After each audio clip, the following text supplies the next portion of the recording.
बहुत ही प्यारे बच्चों, अज ये जिहड़ी तस्वीर आ तुसीं देख रहे हो कि इस तस्वीर विच बहुत ज़्यादा लोग खड़े आ, बहुत भीड़ आ, इकट्ठ आ। तां असीं अज भीड़ बारे गल करांगे। इकट्ठ किन्ना दा इकट्ठ आ? ये लोकां दा। तां जिहड़ी ये तस्वीर आ तां इकट्ठ तो भाव तुसीं समझ गए होंगे, इट मीनस जनसंख्या। जनसंख्या प्यारे बच्चों हुंदी की आ? कोई भी बच्चा मैनूं दस सकदा भी जनसंख्या हुंदी की आ? जनसंख्या तुसीं आम भी देखदे हो, वो सिटी दे विच हो सकदी आ, एक पर्टिकुलर एरिए दे विच जिथे जिन्ने लोग रहिंदे आ तां असीं उहनूं की कहने आ? जनसंख्या कहने आ। शहर दी अलग हो सकदी आ, राष्ट्र दी अलग हो सकदी आ, ठीक है जी, पिंड दी अलग हो सकदी आ, कंट्री दी अलग हो सकदी आ। तां जिहड़ी जनसंख्या तां असीं पढ़दे जरूर आ पर सानूं जनसंख्या बारे इन्नी नॉलेज नहीं हैगी। जे असीं जनसंख्या दी अज गल करदे आ तां जे जनसंख्या देखिए भारत की जनसंख्या दे विच फिलहाल तीजा स्थान आ, क्योंकि जिहड़ी एक सेंसस हुंदा साडा 2001 दे विच सेंसस होया सी, जिहड़ा 2011 दे विच सेंसस होया, तां जिहड़ा 2011 दे आधार दे उत्ते सानूं जिहड़ी मिलिया, साडे कोल एक डाटा आया कि उहदे मुताबक असीं चीन तो बाद साडा नंबर आउंदा। परंतु जे 2021 दा सेंसस देखिए तां उहदे मुताबक जिहड़ी भारत की आबादी है जिहड़ी वध चुकी आ। जे असीं अज गल करदे आ, साडे कोले 15 नवंबर 2022 नूं 1 बजे जदों एक बच्चा पैदा होया तां जिहड़ी साडी आबादी सी 8 अरब, पूरे राष्ट्र की आबादी सी जिहड़ी 8 अरब आ, जिहड़ी उहनूं क्रॉस कर गई, 8 अरब हो चुकी आ। ते उस तो बाद जिहड़ा अनुमान लगाया जा रहा 2045 दे विच जिहड़ी आबादी दा वधना एक ग्रोथ आ जिहड़ी बहुत तेजी दे नाल वध रही है, क्योंकि 1951-61 दे जे आपस दे विच असीं कंपैरिजन करदे आ तां उहदे विच इन्नी ग्रोथ नहीं होई सी। परंतु जिवें जिवें समां बीत रिहा, भावें लोकां कोले साडे कोले सिहत सहूलतां होर वधियां ने, परंतु जन्म दर ते मौत दर आ जिहड़ा वो भी उवें ही वध रिहा। तां असीं अज गल करांगे जनसंख्या बारे। तां आपां बहुत डीपली इन्हां बारे सीखांगे। तां प्यारे बच्चों, मैं बनीत कुमार लैसन तुहाडा जिहड़ा गा ये पापूलेशन जनसंख्या, तां इहदे विच तस्वीर दे विच तुहानूं मैं दिखाया होया, इहदे विच की आ सारा कुछ हैगा अपने कोले। जिस तरह धर्म, कोई किहड़े धर्म नूं मनदा, किहड़े भी सभ्यता दे लोक हो सकदे आ, जिथे वो इकट्ठे रहिंदे आ लोक हर धर्मां दे हो सकदे आ, उच्चे नीवें हो सकदे आ, अमीर गरीब हो सकदा, ठीक है, बख-बख जातियां दे हो सकदे आ। तां ओह जिहड़ा कुल मिला के वो खेतर दी कुल वसों हुंदी आ जिहड़ी उहनूं असीं जनसंख्या कहंदे आ। सब तो पहला मनुख कित्थे रहिंदा सी? सब तो पहला मनुख जंगल दे विच रहिंदा सी।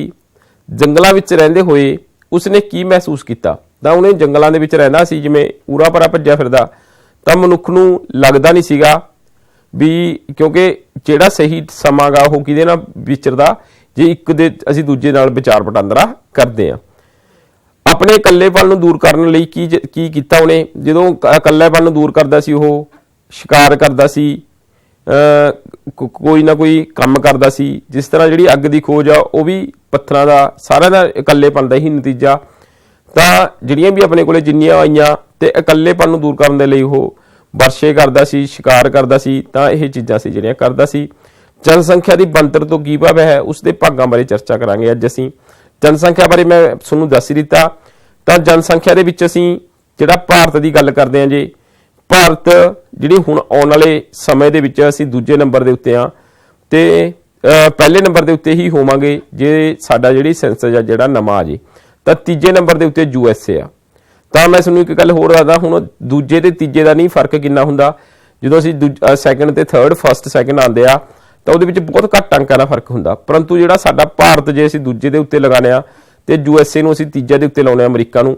परंतु जिहड़े साडे भारत दे दो राज एक इहो ਜਿਹੇ राज ने, जे असीं उन्हां दी आबादी नूं जोड़ दईए, ਉਹ ਕਿਹੜੇ-ਕਿਹੜੇ? उत्तर प्रदेश ਤੇ ਮਹਾਰਾਸ਼ਟਰ। ਜੇ ਅਸੀਂ ਉਹਨਾਂ ਦੋਨਾਂ ਦੀ ਆਬਾਦੀ ਨੂੰ ਜੋੜ ਦਿੰਦੇ ਆ ਤਾਂ ਸਾਡੇ ਕੋਲੇ USA ਬਣ ਜਾਂਦਾ। ਤਾਂ USA ਦੀ ਆਬਾਦੀ ਤੋਂ ਫਿਰ ਵੀ ਇਹ ਦੋਨੇ ਰਾਜਾਂ ਦੀ ਆਬਾਦੀ ਵੱਧ ਜਾਂਦੀ ਆ। ਤਾਂ ਤੁਸੀਂ ਦੇਖੋ ਵੀ ਕਿੰਨਾ ਫਰਕ ਆ। ਪਰੰਤੂ ਇੱਕ ਗੱਲ ਹੋਰ ਦੱਸਦਾ, ਏਰੀਆ ਵਾਈਜ਼ ਜੇ ਅਸੀਂ ਦੇਖੀਏ ਪੂਰੇ ਮੁਲਕ, ਪੂਰੇ ਸਮਾਜ ਦਾ ਜਾਂ ਪੂਰੇ ਉਹਦਾ ਸੀ ਗਲੋਬ ਦਾ ਅਸੀਂ 2.4% ਕਵਰ ਕੀਤਾ ਹੋਇਆ, परंतु ਜਿਹੜੀ ਆਬਾਦੀ ਆ ਸਾਡੇ ਕੋਲੇ ਉਹ 7.5% ਅਸੀਂ ਕਵਰ ਕੀਤੀ ਹੋਈ ਆ। ਤਾਂ ਆਬਾਦੀ ਦਾ ਪ੍ਰਭਾਵ ਆ ਜਿਹੜਾ ਸਾਡੇ ਕੋਲੇ ਖੇਤਰ ਸਾਡੇ ਕੋਲੇ ਭਾਵੇਂ ਘੱਟ ਆ, परंतु उस खेतर के उत्ते आबादी है जिहड़ी ओह वध रही है। इस टाइम साडे कोले 324 किलोमीटर प्रति हेक्टेयर जिहड़ी आबादी बनी हुई आ, परंतु इहदा कारण की हुंदा जे तुसीं एक पासे किलोमीटर चारे पासे तुसीं एक वर्ग बना लो तां उहदे विच इन्ने लोग रहिंदे आ। तां फिर ये असीं एरिया ऑफ इदां कढदे आ। जिहड़ी हुण असीं जनसंख्या की बनतर की गल कर रहे अज, तां इह लैसन तुहाडा हैगा 10वां समाजिक सिੱਖਿਆ ਦਾ लैसन आ। ते असीं अज जिहड़ा नक्शा है भारत का नक्शा जिहदे विच इह आबादी दिखाई हुई आ, 28 ਦੇ 28 राज ने, 8 केंद्री शासित प्रदेश ने। ਤਾਂ ਅਸੀਂ ਇਹਦੇ ਬਾਰੇ ਗੱਲ ਕਰਾਂਗੇ। ਤੇ ਜਨਸੰਖਿਆ ਦੀ ਇੱਕ ਬਣਤਰ ਹੁੰਦੀ ਕੀ ਆ, ਕਿਉਂਕਿ ਜਨਸੰਖਿਆ ਇੱਕ ਅਲੱਗ ਪ੍ਰਕਾਰ ਦੀ ਚੀਜ਼ ਆ। ਕਿਉਂਕਿ ਭਾਵੇਂ ਅਸੀਂ ਇੱਕ ਸੰਗਠਨ ਮੰਨਦੇ ਆ ਕਿ ਜਿਹੜੀ ਜਨਸੰਖਿਆ ਦਾ ਇੱਕ ਸਾਡੇ ਕੋਲੇ ਇੱਕ ਫਾਇਦਾ ਬਹੁਤ ਹੁੰਦਾ, ਕਿਉਂਕਿ ਸਾਡੇ ਕੋਲੇ ਇੱਕ ਪਾਵਰ ਵੱਧ ਗਈ, परंतु ਜਿਹੜੇ ਉਹਦੇ ਖਾਣ ਵਾਲੀਆਂ ਚੀਜ਼ਾਂ ਨੇ ਜਾਂ ਅਸੀਂ ਕਹੀਏ ਵੀ ਧਰਤੀ ਦੇ ਉੱਤੇ ਪ੍ਰਭਾਵ ਆ ਜਿਹੜਾ ਉਹਦਾ ਘਟ ਗਿਆ। परंतु जनसंख्या की बनतर बारे ਅਸੀਂ ਗੱਲ ਕਰਾਂਗੇ। ਜਿਹੜੀ ਜਨਸੰਖਿਆ ਦੀ ਬਣਤਰ ਆ ਉਹ ਵੀ ਸਾਡੇ ਦੇਸ਼ ਦੇ ਲਈ ਅਲੱਗ-ਅਲੱਗ ਆ। ਹਰੇਕ ਰਾਜ ਦੇ ਵਿੱਚ ਹਰੇਕ ਕੋਨੇ ਦੇ ਵਿੱਚ ਜਿਹੜੀ ਬਣਤਰ ਅਲੱਗ ਹੁੰਦੀ ਆ। ਕਿਸੇ ਰਾਜ ਦੇ ਵਿੱਚ ਬਸੋ ਦੀ ਜਿਹੜੀ ਬਣਤਰ ਆ ਉਹ ਵੱਧ ਹੋ ਸਕਦੀ ਹੈ, ਕਿਸੇ ਦੇ ਵਿੱਚ ਘੱਟ ਹੋ ਸਕਦੀ ਆ। ਸਮਾਜਿਕ ਅਤੇ ਆਰਥਿਕ ਨਿਯੋਜਨ ਦੇ ਲਈ ਕਿਸੇ ਵੀ ਦੇਸ਼ ਦੀ ਜਨਸੰਖਿਆ ਦੇ ਭਿੰਨ-ਭਿੰਨ ਗੁਣਾ, ਜਿਵੇਂ ਬਸੋ ਦੀ ਉਮਰ ਬਣਤਰ, लिंग बनतर। बसों की उम्र बनतर भी असीं गल करांगे। तुहानूं मैं एक दिखाऊंगा बसों की उम्र जिवें मान लो 0 ਤੋਂ 18 साल, 18 ਤੋਂ 24 साल इदां आपां दिखाई हुई आ। लिंग बनतर की हुंदी आ, औरत ते मर्द दा जिहड़ा अनुपात आ भी औरत किन्नियां ने, 1000 मर्दां दे पिछे औरतां ने जिहड़ियां असीं लिंग बनतर कहने आ। ਕੰਮ ਧੰਦਿਆਂ ਦੀ बनतर आदि अंकड़ियां की जरूरत पैंदी है। जनसंख्या की बनतर नूं समझण दे लई सानूं ਇਹ बहुत जरूरी चीज़ां ने, क्योंकि ਕੰਮ ਧੰਦਿਆਂ ਦੀ बनतर भी अलग-अलग हुंदी आ। कोई किहड़ा काम करदा, कोई मुलाजम ने, कोई अपने काम करदे आ, किसी दे ਜ਼ਮੀਨ ਆ, किसान ने। ਤਾਂ ਇਹ ਕੰਮ ਧੰਦਿਆਂ ਦੇ ਉੱਤੇ ਬਣਤਰ ਆ ਸਾਡੀ। ਜਨਸੰਖਿਆ ਦੀ ਬਣਤਰ ਦੇ ਵੱਖ-ਵੱਖ ਤੱਤਾਂ ਦਾ ਦੇਸ਼ ਦੇ ਆਰਥਿਕ ਵਿਕਾਸ ਨਾਲ ਕੀ ਹੁੰਦਾ, ਗੂੜਾ ਸੰਬੰਧ ਹੁੰਦਾ। ਕਿਉਂਕਿ ਜਿਵੇਂ-ਜਿਵੇਂ ਆਰਥਿਕ ਵਿਕਾਸ ਹੁੰਦਾ ਉਸ ਤਰ੍ਹਾਂ ਹੀ ਜਿਹੜਾ ਉਹ ਜਨਸੰਖਿਆ ਦੇ ਆਧਾਰ ਤੇ ਹੁੰਦਾ। ਜੇ ਮੰਨ ਲਓ ਕਿਸੇ ਦੇਸ਼ ਦੇ ਵਿੱਚ ਜ਼ਿਆਦਾ ਬਜ਼ੁਰਗ ਨੇ, 60% ਤੋਂ ਵੱਧ ਆ ਜਿਹੜੀ ਜਨਸੰਖਿਆ, ਤਾਂ ਉਸ ਦੇਸ਼ ਦਾ ਵਿਕਾਸ ਹੈ ਜਿਹੜਾ ਉਹ ਪਿੱਛੇ ਰਹਿ ਜਾਂਦਾ।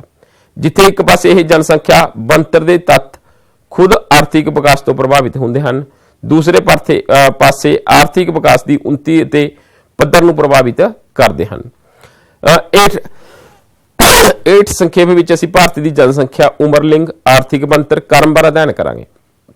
असीं पहलां करदे हां उम्र बनतर, फिर असीं करांगे लिंग बनतर, फिर असीं आर्थिक बनतर के तौर पर करांगे, फिर असीं पिंड शहर वंड भी पिंडां दे विच आबादी। देखो पहला पिंडां दे विच आबादी सी जिहड़ी ओह वध सी, परंतु हुण जिहड़ी आबादी आ ओह पिंडां दे विच घटदी जा रही आ, क्योंकि लोकां नूं रोज़गार दे साधन ने जिस तरह उहनूं मुहैया हुंदे आ, ओह अपना आवास पिंड दे विचों तोड़ के कित्थे जांदे आ, शहर दे विच।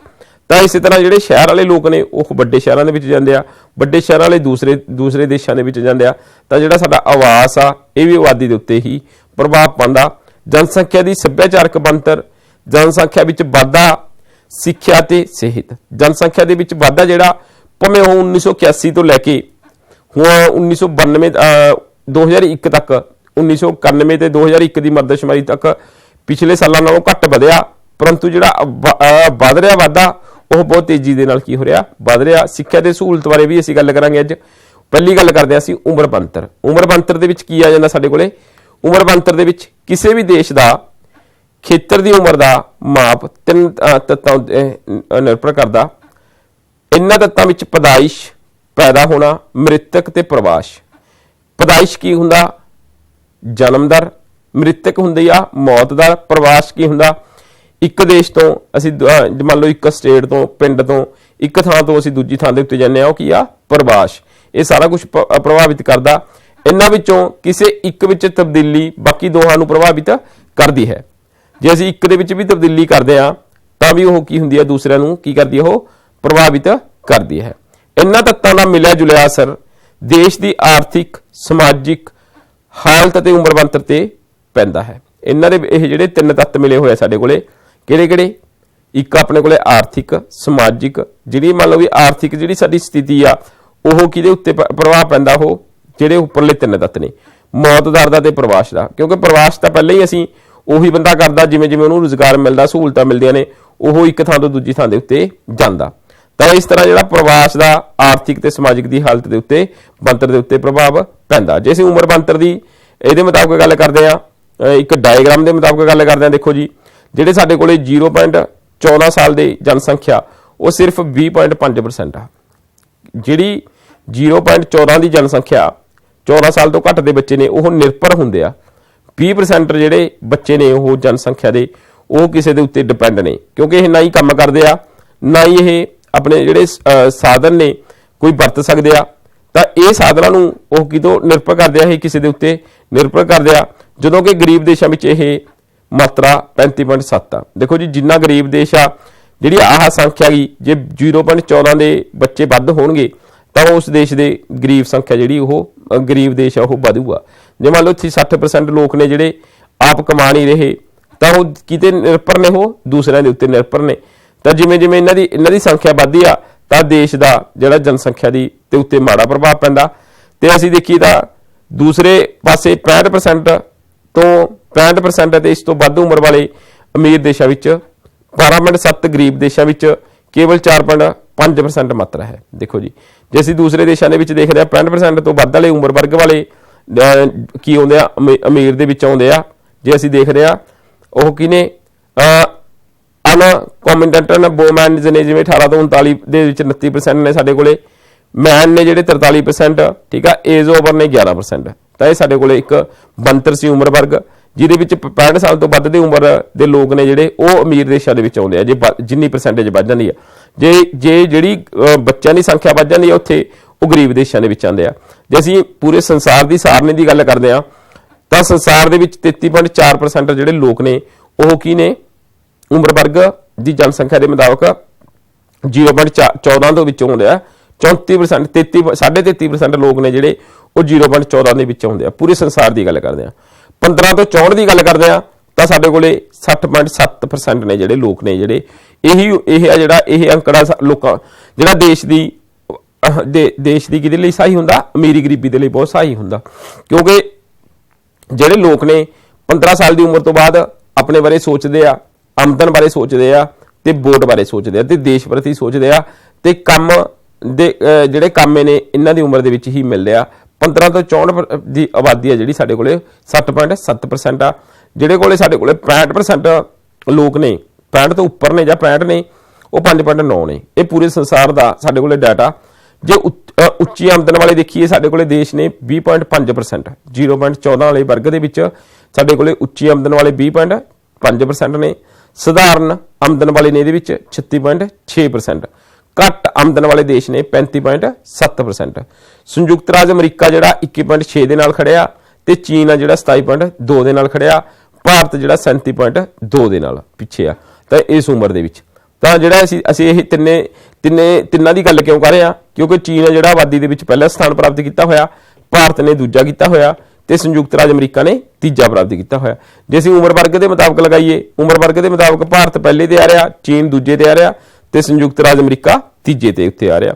ਤੇ ਅਸੀਂ 15 ਤੋਂ 64 ਦੀ ਗੱਲ ਕਰਦੇ ਆ ਤਾਂ ਇਹਦੇ ਵਿੱਚ ਸਾਡੇ ਕੋਲੇ 60.7% ਸੰਸਾਰ ਦੇ ਵਿੱਚ ਨੇ ਤੇ ਉੱਚੀ ਆਮਦਨ ਵਾਲੇ ਦੇਸ਼ ਆਉਂਦੇ ਆ 66.8%, ਸਧਾਰਨ ਆਮਦਨ ਆਉਂਦੇ 58%, ਘੱਟ ਆਮਦਨ ਵਾਲੇ ਦੇਸ਼ ਆਉਂਦੇ ਆ 59%, 59.8 ਵਾਲੇ ਤੇ ਸੰਯੁਕਤ ਰਾਜ ਅਮਰੀਕਾ ਦੇ ਵਿੱਚ 66% ਨੇ, ਕਿਉਂਕਿ ਇਹਨਾਂ ਦੀ ਇੱਥੇ ਆਬਾਦੀ ਜਿਹੜੀ ਵੱਧ ਆ ਉਹ 66% ਦੇ ਉੱਤੇ ਸਾਨੂੰ ਫਸਟ ਤੇ ਆ ਗਈ। ਤੇ ਚੀਨ ਆ ਜਿਹੜੇ 66.7, ਭਾਰਤ ਆ ਜਿਹੜਾ ਉਹ ਫਿਰ ਤੀਜੇ ਤੇ ਚਲਾ ਗਿਆ 58.4 ਦੇ ਨਾਲ। ਜੇ ਅਸੀਂ 65 ਸਾਲ ਤੋਂ ਉੱਪਰ ਦੇ ਵਿੱਚ ਲਗਾਈਏ ਤਾਂ ਸੰਸਾਰ ਦੇ ਵਿੱਚ 5.9 ਨੇ। ਜੇ ਆਪਾਂ ਪੂਰੇ ਅੰਕੜੇ ਦੇ ਮੁਤਾਬਕ ਵੀ ਦੇਖੀਏ ਤਾਂ ਅਸੀਂ ਕਿਤੇ ਨਾ ਕਿਤੇ ਉਹਦਾ ਕੰਪੈਰੀਜ਼ਨ ਪੂਰੇ ਸੰਸਾਰ ਦੇ ਨਾਲ ਕਰਕੇ ਦੇਖੋ ਕਿਸੇ ਵੀ ਦੇਸ਼ ਦਾ।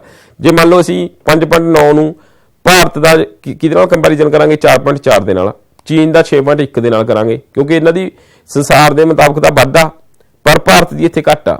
ਠੀਕ ਹੈ, ਸੰਯੁਕਤ ਰਾਜ ਅਮਰੀਕਾ ਦੀ 12.4 ਉਹਦੇ ਮੁਤਾਬਕ ਬਹੁਤ ਵੱਧ ਆ। ਠੀਕ ਹੈ ਜੀ। ਉੱਚੀ ਆਮਦਨ ਵਾਲੇ ਦੇਸ਼ ਨੇ ਜਿਹੜੇ 12.7%, ਸਧਾਰਨ ਆਮਦਨ ਵਾਲੇ ਦੇਸ਼ ਨੇ ਜਿਹੜੇ 4.8%, ਘੱਟ ਆਮਦਨ ਵਾਲੇ 4.5%। ਦੇਖੋ ਜੀ ਜਿਹੜੇ 15 ਤੋਂ 64 ਸਾਲ ਦਾ ਉਮਰ ਵਰਗ ਆ ਅਸਲ ਵਿੱਚ ਕਾਮਿਆਂ ਦਾ ਵਰਗ ਮੰਨਿਆ ਜਾਂਦਾ। ਤੁਹਾਨੂੰ ਮੈਂ ਪਹਿਲਾਂ ਵੀ ਦੱਸ ਕੇ ਹਟਿਆ, ਜਿਹੜਾ 0 ਤੋਂ 14 ਸਾਲ ਹੋ ਗਏ ਤੇ 64 ਪਲੱਸ ਹੋ ਗਏ, 65 ਪਲੱਸ ਹੋ ਗਏ, ਉਹ ਕਿਸੇ ਦੇ ਉੱਤੇ ਨਿਰਭਰ ਕਰਦੇ ਆ। ਜਿਹੜਾ ਸਾਡੇ ਕੋਲੇ ਵਰਗ ਹੈਗਾ 15 ਤੋਂ 64 ਦਾ, ਉਹ ਕੀ ਕਰਦਾ, ਹਮੇਸ਼ਾ ਹੀ ਕਾਮੇ ਵੀ ਨੇ, ਵੋਟਰ ਵੀ ਨੇ, ਦੇਸ਼ ਦੇ ਲਈ ਸੋਚਦੇ ਵੀ ਨੇ। ਬਾਕੀ ਬਚਦੇ ਦੋਵੇਂ ਵਰਗ ਜਨਸੰਖਿਆ ਨੂੰ ਆਸ਼ਰਿਤ ਜਨਸੰਖਿਆ ਦਾ ਦਰਜਾ ਮਿਲਿਆ ਹੋਇਆ।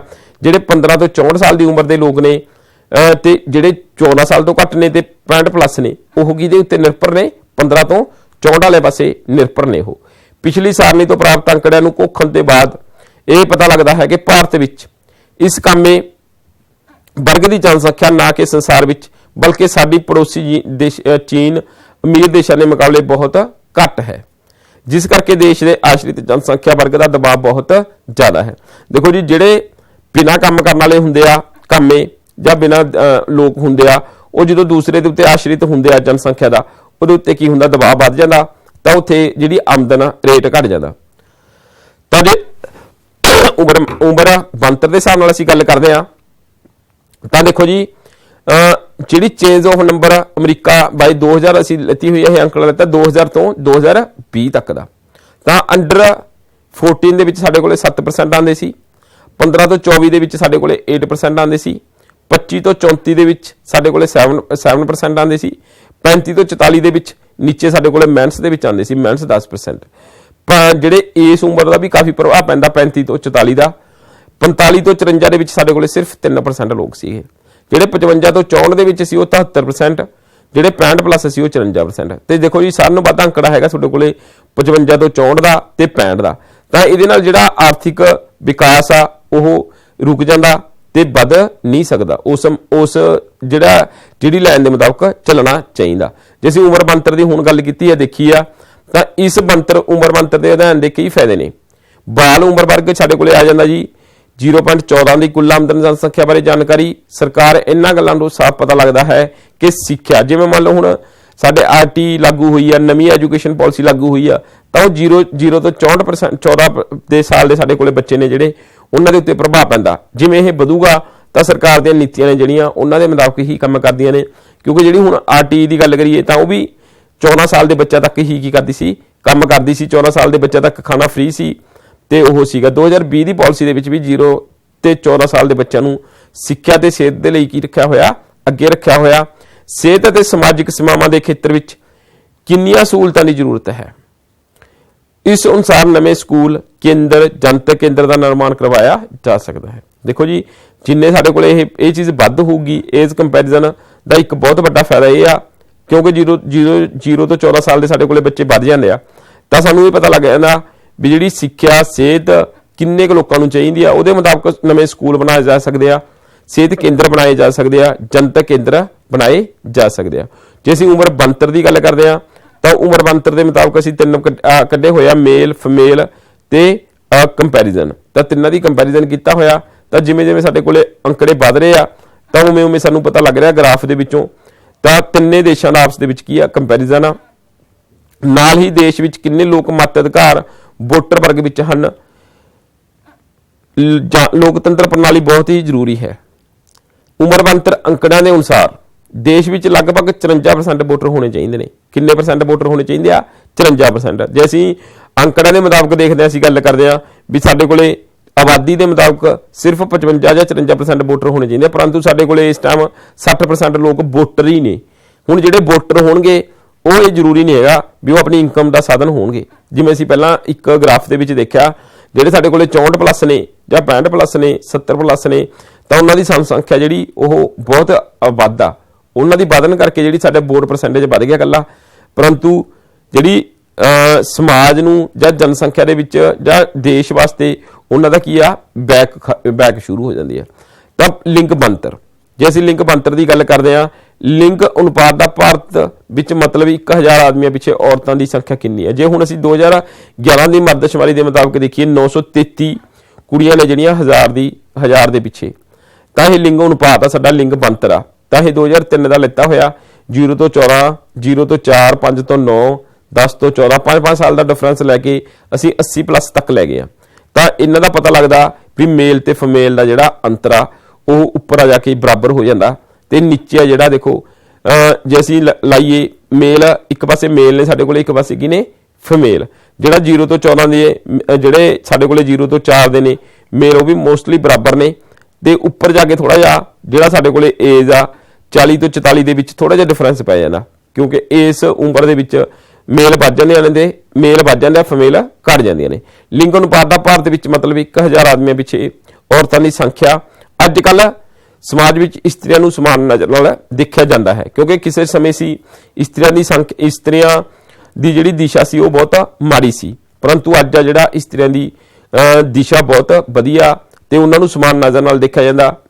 नौकरियां दे विच बराबर अधिकार मिले जांदे आ, क्योंकि पहलां औरतां वास्ते अधिकार नहीं मिले हुए सी। औरतां नूं अधिकार सी जिहड़े ओह किसे बहुत समाज दे विच घट सीगे, क्योंकि उन्हां नाल हमेशा ही उन्हां दा की हुंदा सी, शोषण हुंदा सी। परंतु अज दी जिहड़ी स्थिति आ ओह पहलां नालों बहुत वधिया है। ज़्यादातर अमीर देशां विच औरतां दी संख्या पुरुषों के बराबर है, इस तो वध है। जिहड़े अमीर देश ने उन्हां दे विच औरतां की संख्या जिहड़ी वो मोस्टली जिवें 1000 पिछे असीं लईए मरदशुमारी गल करदे आ, लिंग अनुपात आ जिहड़ा 1000 पिछे 1000 भी आ। जिवें असीं केरल राज बहुत पढ़िया लिखिया तो इत्थे 1000 के पिछे 1029 औरतां ने जिहड़ियां वो अगे ने, क्योंकि औरतां की संख्या बराबर तक ही उस तो भी वध आ। विकसित देशों की औसत 1050 इस्त्रियां पिछे 1000 व्यक्ति भी है, और विकासशील देशों के 964। देखो जी, ਜਿਹੜੇ पूरे विकसित देश ने उत्थे इस्त्रियां की संख्या वध आ। विकासशील देशों के ਜਿਹੜੀ ਉਹ 100 ਦੀ ਮਰਦਾਂ ਦੀ ਸੰख्या ਘੱਟ ਆ। 2001 ਦੀ ਮਰਦਸ਼ੁਮਾਰੀ ਦੇ ਅਨੁਸਾਰ ਲਿੰਗ ਅਨੁਪਾਤ 933 ਇਸਤਰੀਆਂ ਸੀ। ਸੰਸਾਰ ਵਿੱਚ ਸਭ ਤੋਂ ਘੱਟ ਔਸਤ 1 ਹੈ। ਇਸ ਤੋਂ ਵੱਧ ਚਿੰਤਾ ਦੀ ਗੱਲ ਲਗਾਤਾਰ ਘੱਟ ਹੋਣਾ ਚਾਹੀਦਾ ਹੈ। ਲਿੰਗ ਬੰਤਰ ਇਸ ਤਰ੍ਹਾਂ ਸ਼ਹਿਰ ਖੇਤਰਾਂ ਵਿੱਚ ਤਾਂ ਲਿੰਗ ਅਨੁਪਾਤ ਆਜ਼ਾਦੀ ਤੋਂ ਬਾਅਦ ਥੋੜਾ ਬਹੁਤ ਸੁਧਰਿਆ ਹੈ, ਪਰ ਪਿੰਡੂ ਖੇਤਰਾਂ ਵਿੱਚ ਤੇਜ਼ੀ ਨਾਲ ਘਟ ਰਿਹਾ ਹੈ। ਭਾਵੇਂ ਸ਼ਹਿਰਾਂ ਦੇ ਮੁਕਾਬਲੇ ਪਿੰਡੂ ਖੇਤਰਾਂ ਦਾ ਲਿੰਗ ਅਨੁਪਾਤ ਅਜੇ ਵੀ ਜ਼ਿਆਦਾ ਹੈ। देखो जी, पिंडू खेत्रों के जो लिंग अनुपात है जी बहुत वध आ, तो शहरों के की है घट आ। तो सानू इस चीज़ के उत्ते भी पता लगता भी पिंड दे विच औरतों की संख्या वध आ, तो जी पापूलेशन आ, पापूलेशन का हर एक का अपना अपना रुझान आ, वो कई भागों के काम करती आ। ठीक आ, शहरों के अलग करती आ, क्योंकि उन्होंने आपदे सरकमस्टेंसेस ने, पिंडू के आपदे सरकमस्टेंसेस ने, तो वो मुताबिक ही जिहड़ा आबादी का ਬੰਤਰ ਆ उस तरह की ਹੁੰਦੀ ਆ। लिंग ਬੰਤਰ होर ਕਾਰਨਾਂ ਵਿੱਚ लोक गिनती ਦੇ ਸਮੇਂ ਇਸਤਰੀਆਂ ਦੀਆਂ ਹੋਰਾਂ ਦੀਆਂ ਮੁਕਾਬਲੇ ਘੱਟ ਗਿਣਤੀ ਕਰਨਾ, जन्म के समय ही लड़कियां का घट होना पैदा होना, समाजिक दबाव के कारण इस्त्रियां नूं गर्भ की हत्या आदि हुंदे ने। तां इहदे विच असीं जे लिंग ਬੰਤਰ खराब दी की हो सकती है, तां इस्त्रियां जिहड़ियां जन्म तो पहलां की नहीं करदियां, पहला ही औरतों को जिहड़ा अपने पेट दे विच की आ उन्हां नूं मार दिंदियां ने। समाजिक दबाव पाउंदियां ने, लोकां दा जिहड़े रुझान ने ओह की हुंदे आ, ਉਹ ਹਾਲਾਤਾਂ ਦੇ ਮੁਤਾਬਕ नहीं ਹੁੰਦੇ, गर्भ हत्या करनी पै सकती है। 2001 की गल करिए तो साडे कोले 927 ਸੀ ਜਿਹੜੇ 7 साल तो ज़्यादा उम्र वर्ग के, पिछले 10 सालों के 923 तो बढ़ के किन्ने हो गए 935 हो गए। तो यह सुधार की नज़र आ जाती है, क्योंकि 923 पहला 927 सी 2001 के, परंतु 7 सालों के जिहड़ा सुधार होया 923 तो बढ़ के 935 होया। राज पद्धर ते केरला की लिंग अनुपात सब तो वध है इस टाइम 1058, पर राष्ट्रीय राजधानी खेत्र दिल्ली में सब तो घट आ। जी देखो जी, दिल्ली का सानों वधिया अपना सारे केंद्री शासित प्रदेश आ ते सारिਆਂ ਦੀ ਸਾਂਝੀ सरकार चलती है उतों, तो सब तो घट उत्थे की 821 जी जनसंख्या। केरल के क्वेश्चन थोड़ा जनरल क्वेश्चन बन जाता, केरल के जी लिंग अनुपात इस टाइम वध आ, परंतु जी अगली मरदशुमारी आ वो मुताबिक कुछ होर होगा। ठीक है जी, अंकड़ा परंतु वध ही चल रहा। आर्थिक ਬੰਤਰ की है जी, असीं आर्थिक ਬੰਤਰ की गल करते हैं हुण, ये असीं करी सी लिंग अनुपात की। जनसंख्या के आर्थिक ढांचे के अध्ययन का बहुत ज़्यादा महत्व हुंदा गा। यह ਬੰਤਰ किसी खेत्र के उन्हां आर्थिक जनसंख्या सभ्याचारां नूं गुणां नूं स्पष्ट करदी है जो कि खेत्र के भविख विच समाजिक अते आर्थिक के फैलाव नूं निर्धारित करते हैं। जनसंख्या एक इहो जिहा भविख आ जिहड़ी समाजिक ते आर्थिक के फैलाव नूं निर्धारित करदी आ, तां उहदे मुताबिक ही जिहड़ा जनसंख्या दी नीतियां ने, जनसंख्या के मुताबिक ही काम किए जाते हैं, तो सभ्याचार आ उत्थों का पता लगता। तो आर्थिक ਬੰਤਰ ही है जिहड़ी उहदे उत्ते निर्भर करती आ। भारत विच आर्थिक आधार ते जनसंख्या नूं असीं दो भाग क्रमवार कामे ते अकामे विच वंडिया। असीं पहलां ही गल करके हटे आ, कामे किहड़े ने जिहड़े 15 तो लैके 64 साल की उम्र के कामे मनदे आ, जिहड़े 0 तो 14 साल ते 65+ अकामे ने। भारतीय मरदशुमारी अनुसार जो व्यक्ति भौतिक ते मानसिक तौर पर किसी भी आर्थिक लाभ लैण के काम विच लगा होया है उसनूं असीं कामिਆਂ ਦੇ वर्ग विच मन्निया है। ठीक है जी, जिहड़े मरदशुमारी दे विच ਉਹ ਮੰਨਦੇ भी व्यक्ति है कोई किवें मर्जी काम कर रहा, ਤੇ ਉਹ ਕੀ ਆ ਕੰਮ ਆ। परंतु ਜਿਹੜਾ ਕੋਈ ਆਰਥਿਕ ਲਾਭ ਲੈਂਦਾ सिर्फ पेंशन के उत्ते निर्भर करता, बुढ़ापा पेंशन लग गई, चिल्ड्रन पेंशन लग गई, विधवा पेंशन लग गई, उन्होंने असीं की रखिया अकामिया दे विच। इस कामिया विच वाली श्रेणी नूं फिर दो भागां विच वंडदे हां, जिस विच मुख कामे ते छोटे कामे। इहदे विच भी दो भाग आ जांदे आ, क्योंकि एक तां बहुत वड्डे पद्धर दे उत्ते कामे ने जिहड़े वध काम करदे आ, एक हैगे ने छोटे पद्धर दे कामे। तां इहदे विच कामिया दी जे असीं गल करदे आ, भारत विच कुल कामिया दी मात्रा जिहड़ी 37 तो 37 साल की है जी, 50% आ, 37.50%। तो 37.5% होगी साढ़े कोले मुख कामिया की गिनती। मुख कामिया दे विच सारे आ गए। पेंडू खेतरां दे विच यह मात्रा 40.1 आ, शहरां दे विच 30 आ। तो शहरां दे विच अजे भी घट आ, पिंडां दे विच यह वध आ। इस तरह देश की कुल आबादी का 1/3 तो कुछ ज़्यादा हिस्सा ही आर्थिक तौर पर काम कर रहा। जिहड़ा देश का जे असीं कुल आबादी का लाइए तो 1/3 हिस्सा जिहड़ा की कर रहा, वो काम कर रहा आर्थिक आबादी का। दूसरे शब्दों में लगभग 2/3 जनसंख्या आर्थिक रूप नाल 1/3 काम करती जनसंख्या पर निर्भर करती है। जी बाकी जी देखो जी जनसंख्या सूँ पहले ही कहा वो किते डिपेंड आ, दूसरे उत्ते निर्भर करती है। इस समय राष्ट्रीय संपत्ति विच तेज वाधा, खेतरी समाजिक असंतुलन दूर करना, वध तो वध रोजगार विच वाधा करना, वातावरण की सुरक्षा करनी अजिहे मुद्दे हैं जिन्हां ते आर्थिक ते समाजिक उन्नति दे लई देश नूं ध्यान देना बहुत जरूरी है। देखो जी जिन्नी आबादी वधूगी, तेजी दे नाल आबादी वधदी आ, उन्ना ही आर्थिक संतुलन आ जिहड़ा ओह डिफरेंस वधी जांदा। वध तो वध रोजगार पैदा करने दे लई, वातावरण नूं सुरੱਖਿਆ रखण दे लई सानूं इहो जिहियां योजनावां बनाउणीਆਂ पैंਦੀਆਂ ने जिहदे नाल देश आ जिहड़ा समाजिक ते आर्थिक की होवे तरक्की होवे। तां पिंड ते शहरी दी असीं वंड दिखाई हुई है नक्शे दे विच। तां प्यारे बच्चों ये पॉपूलेशन पिछले 81 तो लैके 2001 दी आ। तां जिहड़ियां तुहाडे कोले रैडर्स ने तां ये इत्थे सब तो वध आबादी आ। तां ये हरेक नूं असीं हरेक आबादी वाले नूं अलग अलग बटाई हुई आ 0 तो 14 साल तक, ते वो सारी थल्ले परसेंटेज जिहड़ी नक्शे दे विच सुनू नाल क्वालीफाई कीती हुई आ। अज भी भारत नूं पिंडां दा देश कहा जाता है, क्योंकि 70% लोग ने जिहड़े भारत दे पिंडां दे विच आवास करदे आ, पिंडां दे विच रहिंदे आ। इत्थे करीब 5,50,000 पिंड ने। जे असीं भारत की गल करते हैं कुल पिंड किन्ने आ 5,50,000 5.5 लाख पिंड आ। इस दे 20वीं सदी तो शुरू विच 10 विचों 9 भारती पिंड लोग पिंडां च वसदे सी। जे आपां इहदे मुताबक लगाने आ मरदशुमारी 9001 के मुताबक देखते हैं, 20वीं सदी दे विच देखते हैं तां साडे कोले जिहड़ी 1000 दे पिछे 900 बंदा सी जिहड़ा वो कित्थे रहिंदा सी, पिंड दे विच रहिंदा सी। 1901 दे विच शहरी ਜਿਹੜੇ शहरी सीगे ते ओह की सीगे 9001 ਦੇ ਵਿੱਚ ਪਿੰਡੂ ਦਾ 1:9 ਬਣ ਗਿਆ। 91 ਦੇ ਵਿੱਚ ਇਹ 1.3 ਹੋ ਗਿਆ, ਘਟ ਗਿਆ। ਦੇਖੋ 90 ਸਾਲਾਂ ਦੇ ਵਿੱਚ ਚੇਂਜ ਹੋਈ ਤਾਂ ਪਹਿਲਾਂ 1 ਦੇ ਵਿੱਚੋਂ 9 ਰਹਿੰਦੇ ਸੀ, ਫਿਰ 1.3 ਤੀਜਾ ਹਿੱਸਾ ਹੀ ਆ ਗਿਆ। ਆਜ਼ਾਦੀ ਤੋਂ ਬਾਅਦ ਉਦਯੋਗਿਕ ਵਿਕਾਸ ਪ੍ਰਬੰਧਕੀ ਸੇਵਾਵਾਂ ਵਿੱਚ ਵਾਧੇ ਦੇ ਨਾਲ ਸ਼ਹਿਰੀ ਆਬਾਦੀ ਵਿੱਚ ਤੇਜ਼ੀ ਦੇ ਨਾਲ ਕੀ ਹੋ ਰਿਹਾ, ਵਾਧਾ ਹੋ ਰਿਹਾ। ਕਿਉਂ ਹੋ ਰਿਹਾ? ਕਿਉਂਕਿ ਉਹਨਾਂ ਨੂੰ ਪਿੰਡਾਂ ਦੇ ਵਿੱਚ ਰੁਜ਼ਗਾਰ ਦਾ ਸਾਧਨ ਸਿਰਫ ਕੀ ਆ, ਜ਼ਮੀਨ। परंतु उन्होंने की किया, हुण अपना शहरों के आए उद्योगिक काम शुरू कर दिते। पिंडां शहरी आवास, पिंडां दे शहरी वंड की आवास की गल कर रहे हैं असीं। शहरी जनसंख्या पेंडू जनसंख्या तो 2 गुना वध तेजी नाल वध रही है। शहरी जनसंख्या वध रही आ, पिंडां दे विच जनसंख्या जिहड़ी वो घट रही है। इस तरह वड्डे शहरों में बसों का वाधा मध्यवर्ती छोटे दर्जे के शहरों और कस्बिਆਂ की तुलना में बहुत तेजी नाल हो रहा है।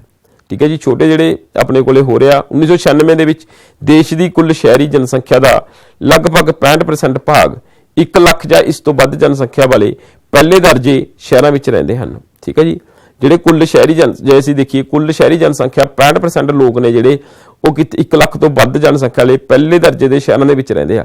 पहले दर्जे के शहरों वाले लोग किहड़े हुंदे आ, जिथे पूरीआं सहूलतां मिलदियां ने, उद्योगिक विकास होया हुंदा, खेतीबाड़ी का संतुलन बनया हुंदा। देश विच अजिहे शहरों की गिनती कितनी आ, 300 तो वध आ, जिथे लोकां नूं रोजगार मिलते ने, रोजगार के मौके बहुत ज़्यादा मिलते आ, सेहत पक्षों कमाई पक्षों सारियां सहूलतां मिलदियां ने। उन्हां दी वो शहर इहो ਜਿਹੇ ने अज दी घड़ी दे विच 300। तां पिंड शहरी वंड आवास एक अंदाजे के अनुसार भारत की कुल शहरी जनसंख्या का 1/4 तो वध भाग झुग्गी झोंपड़ियां बस्तियां विच वसदा है। इत्थे जनसंख्या सहूलतां की भारी घाट है। किहदी घाट आ? जनसंख्या के सहूलतां की बहुत भारी घाट आ। लोग तुसीं देखदे हो आम ਜਦੋਂ ਸੜਕਾਂ ਦੇ ਉੱਤੇ ਜਾਂਦੇ ਝੁੱਗੀ ਝੋਂਪੜਿਆਂ ਦੇ ਵਿੱਚ ਰਹਿੰਦੇ ਆ, ਬਸਤੀਆਂ ਦੇ ਵਿੱਚ ਰਹਿੰਦੇ ਆ। ਠੀਕ ਆ, ਜੇ ਅਸੀਂ ਭਾਰਤ ਦੀ ਕੁੱਲ ਸ਼ਹਿਰੀ ਜਨਸੰਖਿਆ ਦੀ ਗੱਲ ਕਰਦੇ ਆ ਤਾਂ ਜੇ ਮੰਨ ਲਓ 100 ਲੋਕਾਂ ਦੀ ਗੱਲ ਕਰਦੇ ਆ ਤਾਂ 25 ਲੋਕ ਇਹੋ ਜਿਹੇ ਨੇ ਜਿਹੜੇ ਵਿਚਾਰੇ ਗਰੀਬੀ ਦੀ ਰੇਖਾ ਤੋਂ ਥੱਲੇ ਰਹਿ ਰਹੇ ਆ, ਝੁੱਗੀ ਝੋਂਪੜਿਆਂ ਦੇ ਵਿੱਚ ਰਹਿੰਦੇ ਆ। ਬਾਲ ਮਜ਼ਦੂਰੀ, ਅਧੂਰਾ ਪਾਲਣ ਪੋਸ਼ਣ, ਬੇਰੁਜ਼ਗਾਰੀ, ਅਪਰਾਧ, ਗੈਰ ਕਾਨੂੰਨੀ ਕੰਮ ਆਦਿ ਦੀਆਂ ਸਮੱਸਿਆਵਾਂ ਝੁੱਗੀ ਬਸਤੀਆਂ ਦੇ ਨਾਲ ਜੁੜੀਆਂ ਹੋਈਆਂ ਹਨ। ਦੇਖੋ ਜੀ, ਬਾਲ ਮਜ਼ਦੂਰੀ, ਕਿਉਂਕਿ ਜਿੰਨੇ ਲੋਕ ਨੇ ਇਹਨਾਂ ਦੀ ਗਰੀਬੀ ਨੂੰ ਦੂਰ ਕਰਨ ਦੇ ਵਾਸਤੇ ਇਹ ਕੀ ਕਰਦੇ ਆ, ਆਪਣੇ ਜਵਾਕ ਨੂੰ ਜਿਹੜਾ ਮੰਨਿਆ ਹੋਇਆ 18 ਸਾਲ ਤੱਕ ਅਸੀਂ ਕੰਮ ਤੇ ਨਹੀਂ ਲਾ ਸਕਦੇ, ਤਾਂ 18 ਸਾਲ ਤੋਂ ਪਹਿਲਾਂ ਇਹਨਾਂ ਦੇ ਬੱਚੇ ਨੇ ਜਿਹੜੇ ਉਹ ਕੀ ਲੱਗਦੇ ਆ, ਕੰਮ ਦੇ ਉੱਤੇ ਲੱਗਦੇ ਆ। ਇਹਨਾਂ ਦਾ ਜਿਹੜਾ ਪਾਲਣ ਪੋਸ਼ਣ ਆ ਉਹ ਸਹੀ ਤਰੀਕੇ ਨਾਲ ਨਹੀਂ ਹੁੰਦਾ, ਕਿਉਂਕਿ ਉਹਨਾਂ ਨੂੰ ਖਾਣ ਦੀ ਘਰ ਦੇ ਵਿੱਚ ਜਿੰਨੇ ਜੀਅ ਹੁੰਦੇ ਆ ਉਹਨੇ ਵਾਸਤੇ ਜਿਹੜਾ ਖਾਣਾ ਉਪਲਬਧ ਨਹੀਂ ਹੁੰਦਾ, ਤਾਂ ਪਾਲਣ ਪੋਸ਼ਣ ਦੇ ਵਿੱਚ ਖੁਰਾਕ ਦੇ ਵਿੱਚ ਇਹਨਾਂ ਦੀ ਹਮੇਸ਼ਾ ਕਮੀ ਰਹਿੰਦੀ ਆ। ਤੇ ਅਗਲੀ ਗੱਲ ਆ ਬੇਰੁਜ਼ਗਾਰੀ, ਕਿਉਂਕਿ ਜਦੋਂ ਇਹ ਪੜ੍ਹੇ ਲਿਖੇ ਨਹੀਂ ਹੁੰਦੇ, ਸਹੂਲਤਾਂ ਇਹਨਾਂ ਨੇ ਪ੍ਰਾਪਤ ਨਹੀਂ ਕੀਤੀਆਂ ਹੁੰਦੀਆਂ, ਤਾਂ ਇਹ ਕੀ ਰਹਿੰਦੇ ਆ, ਬੇਰੁਜ਼ਗਾਰ ਰਹਿੰਦੇ ਆ। ਤਾਂ ਇਹ ਸਿਰਫ ਭਿਖਾਰੀ ਹੀ ਬਣ ਕੇ ਰਹਿ ਜਾਂਦੇ। ਜਿਹੜੇ ਭਿਖਾਰੀ ਨੇ ਉਹ ਦੇਸ਼ ਦੇ ਲਈ, ਦੇਸ਼ ਦੀ ਤਰੱਕੀ ਦੇ ਰਾਹ ਦੇ ਵਿੱਚ ਬਹੁਤ ਵੱਡੇ ਰੁਕਾਵਟ ਆ। ਅਪਰਾਧ, ਤਾਂ ਇਹ ਜਿਹੜੇ ਛੋਟੇ ਛੋਟੇ ਅਪਰਾਧ ਕਰਨਾ ਸ਼ੁਰੂ ਕਰ ਦਿੰਦੇ ਆ, ਕਿਉਂਕਿ ਇਹ ਚੀਜ਼ ਆ ਜਿਹੜੀ ਸਾਰੀ ਕਿਹਦੇ ਨਾਲ ਜੁੜੀ ਹੋਈ ਆ, ਗਰੀਬੀ ਦੇ ਨਾਲ। ਗੈਰ ਕਾਨੂੰਨੀ ਕੰਮ ਕਰਦੇ ਆ। ਗੈਰ ਕਾਨੂੰਨੀ ਕੰਮ ਭਾਵੇਂ ਉਹ ਜੇ ਅਸੀਂ ਹੋਰ ਕੰਮ ਨਾਲ ਲਗਾਈਏ ਤਾਂ ਜਿਹੜੀ ਭੀਖ ਮੰਗਣਾ ਵੀ ਗੈਰ ਕਾਨੂੰਨੀ ਕੰਮ ਦੇ ਵਿੱਚ ਹੀ ਆਉਂਦਾ, ਪਰੰਤੂ ਇਹ ਜਿਹੜੀਆਂ ਸਾਰੀਆਂ ਸਮੱਸਿਆਵਾਂ ਨੇ ਕਿਹਦੇ ਨਾਲ ਜੁੜੀਆਂ ਹੋਈਆਂ ਨੇ, ਝੁੱਗੀ ਝੌਂਪੜੀਆਂ ਦੇ ਨਾਲ। ਪਿੰਡ ਸ਼ਹਿਰੀ ਵੰਡ ਦੀ ਆਵਾਜ਼, ਦੂਸਰੇ ਪਾਸੇ ਪਿੰਡਾਂ ਵਿੱਚ ਵੀ ਬੇਰੁਜ਼ਗਾਰੀ ਦੀ ਸਮੱਸਿਆ ਪੂਰਾ ਵੱਡਾ ਰੂਪ ਧਾਰਨ ਕੀਤੀ ਹੋਈ ਆ। ਇਸ ਕਰਕੇ ਵੱਡੀ ਸੰਖਿਆ ਵਿੱਚ ਜਵਾਨ ਵਰਗ ਦੇ ਲੋਕ ਸ਼ਹਿਰਾਂ ਵਿੱਚ ਰੁਜ਼ਗਾਰ ਦੀ ਤਲਾਸ਼ ਵਿੱਚ ਪ੍ਰਵਾਸ ਕਰ ਰਹੇ ਨੇ। ਜਿਹੜੇ ਹੁਣ ਪਿੰਡਾਂ ਦੇ ਰੁਜ਼ਗਾਰ ਨਹੀਂ ਮਿਲਦਾ ਉਹਨਾਂ ਨੂੰ, ਉਹ ਕਿੱਥੇ ਆਉਂਦੇ ਆ, ਸ਼ਹਿਰਾਂ ਦੇ ਵਿੱਚ ਆਉਂਦੇ ਆ। ਸ਼ਹਿਰਾਂ ਦੇ ਵਿੱਚ ਵੀ ਉਹ ਆ ਕੇ ਉਹਨਾਂ ਦਾ, ਜਿਵੇਂ ਮੈਂ ਦਿਖਾਇਆ ਹੋਇਆ ਪਿਕਚਰ ਦੇ ਵਿੱਚ, ਤਾਂ ਉਹਨਾਂ ਦਾ ਬਹੁਤ ਬੁਰਾ ਹਾਲ ਆ। ਇੱਕ ਨੌਕਰੀ ਨਿਕਲਦੀ ਆ, ਕਿਉਂਕਿ ਜਨਸੰਖਿਆ ਦੇ ਵਾਧੇ ਕਾਰਨ ਉਹਨਾਂ ਨੂੰ ਕੀ ਨਹੀਂ ਮਿਲਦੀ, ਰੁਜ਼ਗਾਰ ਨਹੀਂ ਮਿਲਦਾ। ਰੁਜ਼ਗਾਰ ਨਾ ਮਿਲਣ ਕਰਕੇ ਉਹ ਕੀ ਕਰਦੇ ਆ, ਪੂਰਾ ਦੀ ਪੂਰਾ ਉਹ ਕੰਮ ਸੋਚਦੇ ਆ ਵੀ ਰੁਜ਼ਗਾਰ ਮਿਲੂਗਾ। ਰੁਜ਼ਗਾਰ ਦੀ ਤਲਾਸ਼ ਦੇ ਵਿੱਚ ਉਹ ਕਿੱਥੇ ਆਉਂਦੇ ਆ, ਸ਼ਹਿਰ ਦੇ ਵਿੱਚ, ਸ਼ਹਿਰਾਂ ਤੋਂ ਵੱਡੇ ਸ਼ਹਿਰਾਂ ਦੇ ਵਿੱਚ, ਤੇ ਆਪ ਦਾ ਕੀ ਕਰਦੇ ਆ, ਸ਼ੋਸ਼ਣ ਵੀ ਕਰਾਉਂਦੇ ਆ। ਜਨਸੰਖਿਆ ਦੀ ਸੱਭਿਆਚਾਰਕ ਵੰਡ ਅਸੀਂ ਅਗਲੀ ਵੀਡੀਓ ਦੇ ਵਿੱਚ ਕਰਾਂਗੇ। ਤੇ ਹੁਣ ਮੈਂ ਇੱਕ ਵਾਰ ਫਿਰ ਦੁਹਰਾਈ ਕਰਾ ਰਿਹਾ, ਤੇ ਜਿਹੜੀ ਅਸੀਂ ਇਹ ਚੀਜ਼ਾਂ ਅੱਜ ਕੀਤੀਆਂ, ਅਸੀਂ ਇੱਕ ਜਨਸੰਖਿਆ ਬਾਰੇ ਗੱਲ ਕੀਤੀ। ਜਨਸੰਖਿਆ ਇੱਕ ਸ਼ਹਿਰ ਦੀ, ਇੱਕ ਮੰਨ ਕੇ ਚਲੋ ਵੀ ਇੱਕ ਕਸਬੇ ਦੀ ਇੱਕ ਸਮਾਂ ਸੀਮਾ ਹੁੰਦੀ ਆ, ਇੱਕ ਸਮੇਂ ਦੇ ਅਨੁਸਾਰ, ਇੱਕ ਪਾਰਟੀਕੂਲਰ ਏਰੀਏ ਦੇ ਮੁਤਾਬਕ। ਇੱਕ ਅਸੀਂ ਖੇਤਰ ਲੈਂਦੇ ਆ, ਇੱਕ ਅਸੀਂ ਕੀ ਲੈਂਦੇ ਆ, ਸਮਾਂ ਲੈਂਦੇ ਆ। ਠੀਕ ਆ, ਉਹਦੇ ਮੁਤਾਬਕ ਜਦੋਂ ਅਸੀਂ ਗਿਣਦੇ ਆ, ਚੁਣਦੇ ਆ ਵੀ ਕਿੰਨੀ ਹੋਈ ਆ, ਆਬਾਦੀ ਕਿੰਨੀ ਹੋਈ ਆ, ਤਾਂ ਅਸੀਂ ਉਹਨੂੰ ਕੀ ਕਰਦੇ ਆ, ਦੇਖਦੇ ਆ ਵੀ ਜਿਹੜੀ ਇਹ ਆਬਾਦੀ ਆ ਉਹਦੇ ਮੁਤਾਬਕ ਅਸੀਂ ਜਿਹੜਾ ਅੰਕੜਾ ਕੱਢਦੇ ਆ। ਤਾਂ ਜਿਹੜੀ ਇੱਕ ਇਹ ਸਾਨੂੰ ਸੈਂਸਸ ਤੋਂ ਪਤਾ ਲੱਗਦੀ ਆ। ਤਾਂ ਲਗਾਤਾਰ ਜਿਹੜੀ 10 ਸਾਲਾਂ ਬਾਅਦ ਸਾਡਾ ਜਿਹੜਾ 10 ਸਾਲਾਂ ਬਾਅਦ ਆਬਾਦੀ ਬਾਰੇ ਪਤਾ ਲੱਗਦਾ ਵੀ ਅਸੀਂ ਕਿਹੜੇ ਸਥਾਨ ਦੇ ਉੱਤੇ ਖੜੇ ਆ। ਭਾਰਤ ਦੀ ਆਬਾਦੀ ਬਹੁਤ ਜ਼ਿਆਦਾ ਆ। ਜਿਹੜੀ 2011 ਦਾ ਲਾਸਟ ਸੈਂਸਸ ਹੋਇਆ ਉਹਦੇ ਮੁਤਾਬਕ ਅਸੀਂ ਤੀਜੇ ਸਥਾਨ ਦੇ ਉੱਤੇ ਸੀਗੇ, ਪਰੰਤੂ ਹੁਣ ਅਸੀਂ ਦੂਜੇ ਸਥਾਨ ਦੇ ਉੱਤੇ ਸੀ। ਪਰੰਤੂ ਜਿਹੜਾ 2022 ਦਾ ਸੈਸ਼ਨ ਚੱਲ ਰਿਹਾ, ਤਾਂ ਉਹਦੇ ਮੁਤਾਬਕ ਅਸੀਂ ਜਿਹੜੀ ਆਬਾਦੀ ਦੇ ਪਿੱਛੋਂ ਅਸੀਂ ਪਹਿਲਾ ਸਥਾਨ ਪ੍ਰਾਪਤ ਕੀਤਾ। ਇਹ ਕੋਈ ਇੱਕ ਮਹਾਨਤਾ ਵਾਲੀ ਗੱਲ ਨਹੀਂ, ਪਰੰਤੂ ਇੱਕ ਸਾਡੇ ਕੋਲ ਇੱਕ ਮੈਨ ਪਾਵਰ ਜ਼ਰੂਰ ਵਧੀਆ, ਪਰੰਤੂ ਜਿਹੜੀਆਂ ਹੋਰ ਸੋਰਸਸ ਨੇ ਸਾਡੇ ਕੋਲੇ ਬਹੁਤ ਘਟੀਆਂ ਨੇ। ਜੇ ਅਸੀਂ ਆਪਦੇ ਏਰੀਏ ਦੇ ਮੁਤਾਬਕ ਲਗਾਓ, ਇੱਕ ਧਰਤੀ ਦੇ ਮੁਤਾਬਕ ਲਗਾਓ, ਜੇ ਸਾਡੇ ਕੋਲੇ ਅਸੀਂ ਪੂਰੇ ਮੁਲਕ ਦਾ ਅਸੀਂ ਆਪਦਾ ਏਰੀਆ ਆਫ ਵੰਡ ਕਰਦੇ ਆ। ਏਰੀਆ ਆਫ ਵੰਡ ਕਰਕੇ ਜਦੋਂ ਅਸੀਂ ਸੋਚਦੇ ਆ ਵੀ ਯਾਰ ਸਾਡੇ ਕੋਲੇ ਪੂਰੇ ਮੁਲਕ ਦੇ ਵਿੱਚ ਤਾਂ ਸਾਡੇ ਕੋਲੇ 2.4% ਸਾਡੇ ਕੋਲੇ ਧਰਤੀ ਮਿਲੀ ਹੋਈ ਆ, ਪਰੰਤੂ ਜਿਹੜੀ ਜਨਸੰਖਿਆ ਉਹਦੇ ਤੇ 75% ਰਹਿ ਰਹੀ ਆ ਪੂਰੇ ਮੁਲਕ ਦਾ। ਤਾਂ ਇਸ ਚੀਜ਼ਾਂ ਨੇ ਜਿਹੜੀਆਂ ਉਹ ਮਾੜਾ ਪ੍ਰਭਾਵ ਪਾਉਂਦੀਆਂ ਨੇ। ਤਾਂ ਜਨਸੰਖਿਆ ਦੀ ਬਣਤਰ ਬਾਰੇ ਅਸੀਂ ਪੜ੍ਹਿਆ ਅੱਜ। ਜਨਸੰਖਿਆ ਦੀ ਹੁਣ ਇਸ ਤੋਂ ਬਾਅਦ ਅਸੀਂ ਅਗਲੀ ਵੀਡੀਓ ਦੇ ਵਿੱਚ ਜਨਸੰਖਿਆ ਦੀ ਸੱਭਿਆਚਾਰਕ ਵੰਡ ਬਾਰੇ ਪੜਾਂਗੇ। ਤਾਂ ਸਾਰਿਆਂ ਦਾ ਬਹੁਤ ਬਹੁਤ ਧੰਨਵਾਦ ਜੀ।